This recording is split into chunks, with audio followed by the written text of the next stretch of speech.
Three very politically sensitive districts of West Bengal will be voting in the third phase of the Panchayat elections today. With violence and chaos marring the earlier two phases of the polls, the state government is not taking any chances. In fact, it has heightened security, and the governor is also set to meet the Home Minister in the capital.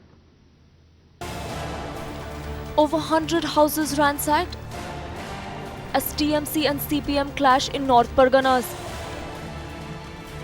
Political violence has marred the Panchayat elections in West Bengal.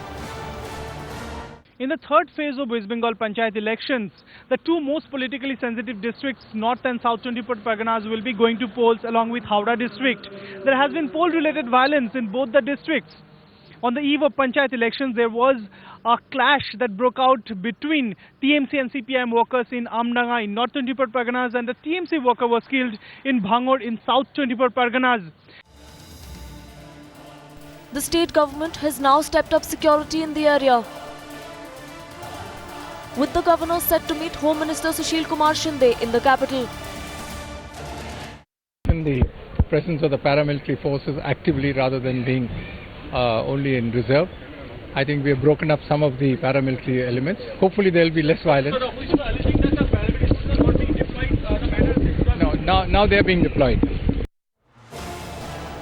But unmoved by the political violence in the state, West Bengal Chief Minister Mamata Banerjee is confident of a sweeping win in these Panchayat elections, also taking a jibe at the opposition.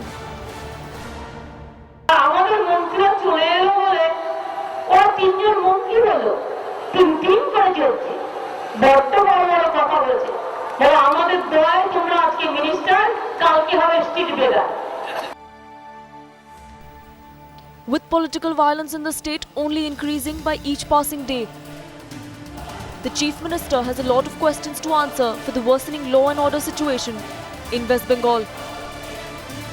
Bureau Report, Times Now.